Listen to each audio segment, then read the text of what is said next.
This is it, guys, is the all-important Volvo EX30 coming to Malaysia very, very soon. It's small, it's funky, it's fashionable, it's full electric, but now it's also made in China. So the big question is, does it drive like a proper Volvo, like a Swedish car, or does it drive like any other Chinese car? Let's take a closer look in this review.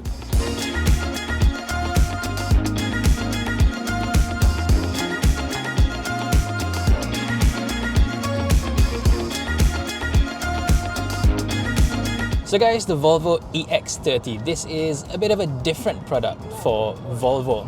For one, this is one of the smallest cars they've ever made, and in fact it is one of the first ones to be included in the 30 cluster, as in smaller even than the 40. The XC40 and the C40, as we know, are not exactly big cars, but this is a full-size smaller still. Secondly, it is also the first Volvo to be using a shared platform with its parent company, Geely. Underneath this all, there's actually the same platform, the SEA platform, that's also used on the Smart #1, as well as the Zeekr X, which we now know will be coming to Malaysia as well. And between those three cars, this is still the smallest one. So just to give you a good idea of how small this car is, it's 4.2 meters long. That is not much bigger than a Prodo Myvi, and it is a full 20 cm shorter than the XC40. In terms of length, it is actually shorter than the BYD Dolphin, and that is seen as like a regular tiny compact EV back even in Malaysia. Here in Europe, it's microscopic. But that's not such a bad thing, because Volvo is also trying to capture a whole new market, the young, the trendy. Basically, it's the mini crowd who are already used to small, tiny cars. And in terms of looks, they've certainly gone to a very, very fashionable route as well. This looks like a tiny, cute version of the flagship EX90 with similar headlights, but of course without the fancy swiveling details and whatnot, but it still looks really striking up front. This being a dedicated EV, in fact just the fourth dedicated EV from Volvo after the C40, XC40 BEV, the flagship EX90, and now this EX30. You can forget the Polestars on the side, because those are not technically a proper Volvo. So yeah, like I said, Volvo is perhaps a little bit behind the curve when it comes to EVs, but it is working very hard to catch up with the rest, with this being one of its strongest products yet. Overall, I think this is a really nice looking car. At the front, it's sharp, it's sporty, and at the back, it really looks like nothing else on the road, with separated light clusters at the top and in the middle. I think it looks really, really unique. But the wheels that you see on this car are actually 20 inches large, which is massive for a small car like this. For Malaysia, I believe you'll get smaller wheel options, at least on the lower variants, but you really need the 20s to make the car look as good as it can be.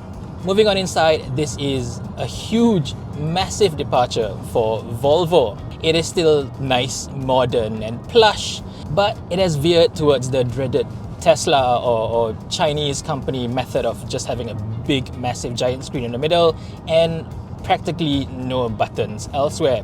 Perhaps this is one of the most extreme examples yet, because there's literally no buttons in this entire cabin except for the two window controls up front. And yes, I said two window buttons, even though this is a 4-door car.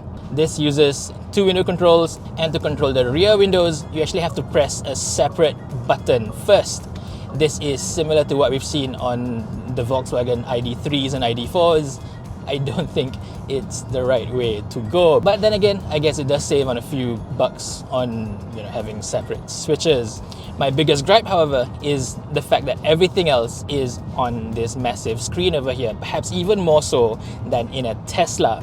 Everything from adjusting your aircon, your side mirrors, even your speedometer have all moved into the center screen over here. And we have seen this being used on multiple newer cars, the Mini included, but most of those cars still have a small instrument cluster in front of the driver, or at least a HUD. Here, there's absolutely nothing in front of the driver, which is a bit annoying. I mean, Volvo is all about safety, ergonomics, ease of use and all that, and we've seen that beautifully in its previous models, but this one is, I just don't get it.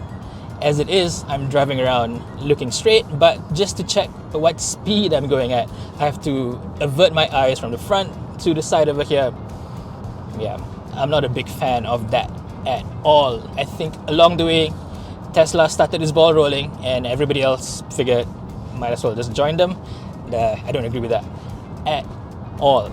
The rest of the cabin though is beautiful. Let's start with the seat first. I actually threw my back a little bit on the way here on the plains, but I'm so thankful that I'm driving a Volvo right now, because the seats, as simple as they look, they are perfectly supportive. They make the best seats in the entire industry, bar none. They're absolutely beautiful. And then there's the fabric on the seats as well. They are fantastic. This is very high quality, expensive fabric, and personally I would prefer nice fabric over cheap fake leather. But a lot of Malaysians don't agree with me on that. This, I think, will be one of the very first premium cars to actually carry this high-end fabric into the Malaysian market, so we'll see how our customers will accept that. I don't think they will, but I think they should. Moving on, there's a lot of clever stuff in this entire cabin as well. Volvo has always been pretty clever when it comes to speaker placements. In the XC40, they moved all the speakers away from the front doors to open up bigger door bins and whatnot, and that has done really well. Here it's taken up to a different level altogether. At the top of the dashboard, there is this long strip of speakers. It looks identical to a soundbar that you use back home under your TV, and soundbar technology has come a long way over the past few years.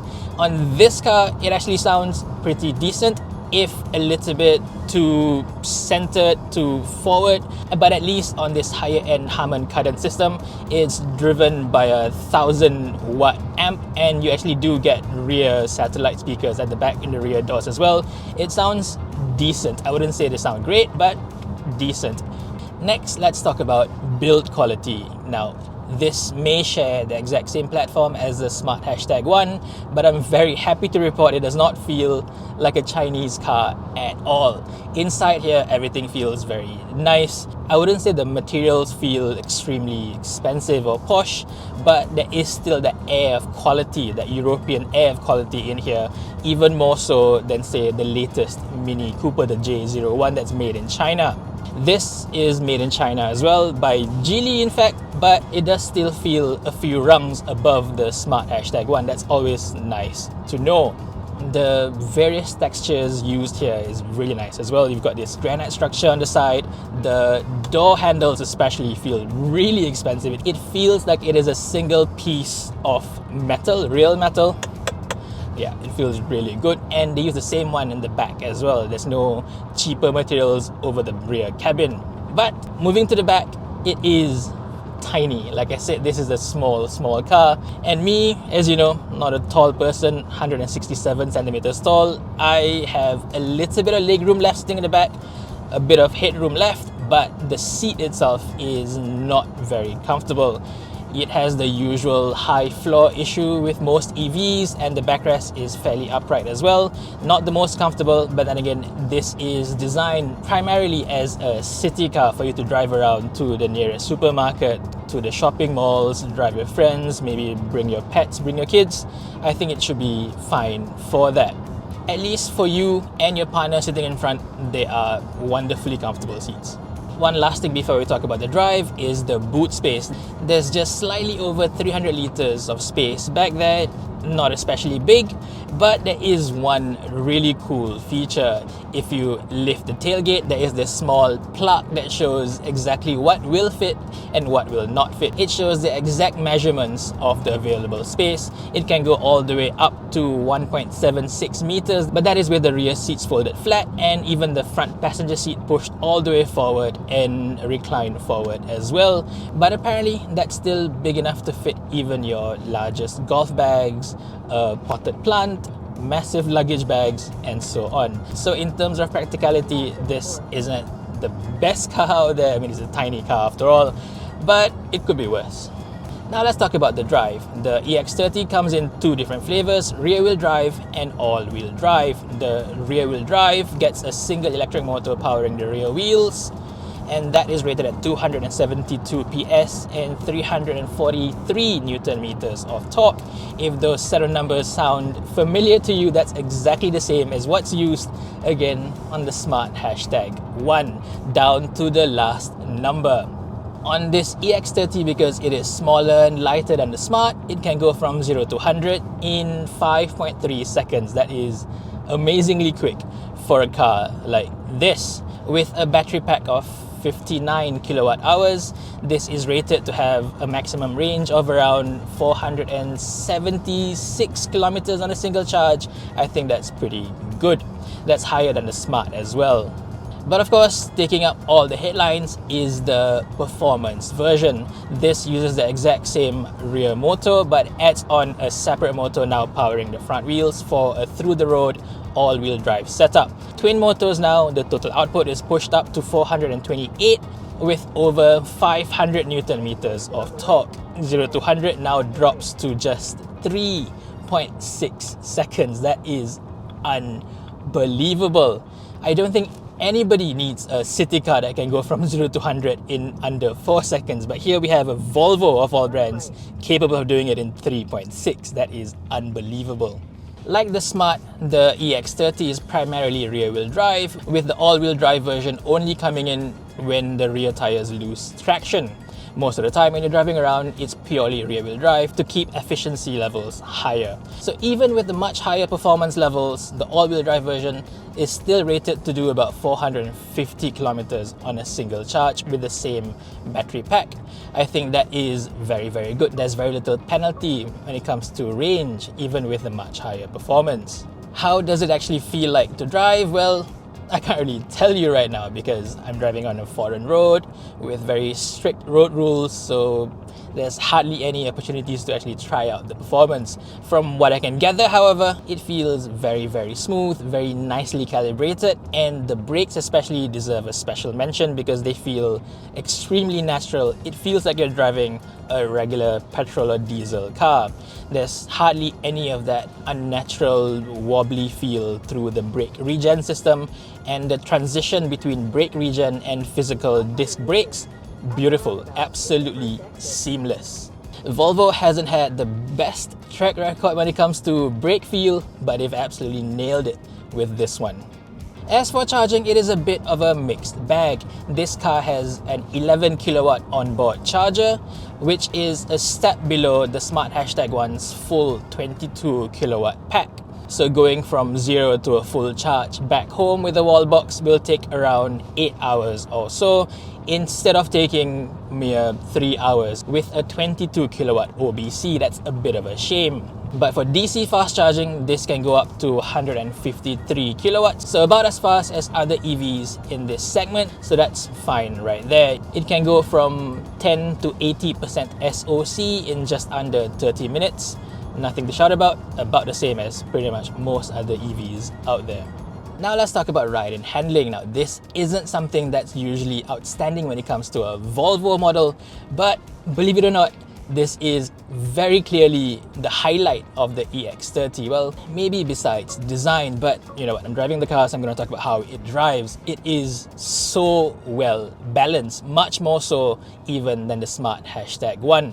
It's comfortable, it's dynamic, it's sharp without being overly so like in a Tesla, it's comfortable without being wallowy, it's just perfectly judged. This is easily one of the better all-rounders I've driven, and I've driven a lot of EVs lately. This is one of the absolute best ones I've tried so far. If you were worried that this is using a Geely platform, it might just drive like any one of those Chinese EV cars, it absolutely does not. This truly feels like a premium European car to drive. From the way it handles bumps to the way it handles quick corner transitions, it's, yeah, just spot on. I'll have much more to say about this when I drive it back home on more familiar roads, but first impressions, it is super impressive. Let's just put it as that. So to sum it all up, I'm pretty sure you can tell I really like this car. It looks good on the outside, perhaps even smaller than it looks on photos and videos, but in the flesh, it's really striking, and to me, really fashionable as well. It can sit right up there with the iconic Mini in terms of looks and design alone. Inside, however, is a bit of a hit and miss. Looks wise, it feels expensive, feels premium, but the UI, the user interface, having everything within this screen over here, I'm not a fan at all. I've got a big issue with that one. Volvo being all about safety, I really don't understand how they can approve all this. Beyond that, it drives really well. It's powerful, it's comfortable, it's dynamic at the same time. It's a perfectly well-rounded package, and that came as a big surprise for me. So well done, Volvo, on the driving dynamics of this EX30, that is for sure. Lastly, I suppose it all comes down to the price. Thankfully, this is in the premium segment. People here are not going to be all that sensitive to pricing, but if you look at the EX30 in Thailand, it's around 200 to 250,000. If it gets anywhere near the same range, perhaps hopefully a little bit lower than that, it should do very, very well. It looks great, even better to drive. So yeah, as a whole, I really like it. Of course, we'll have a lot more info, detailed specs and all that when it comes to Malaysia. So for now, thank you for watching everyone, and stay safe.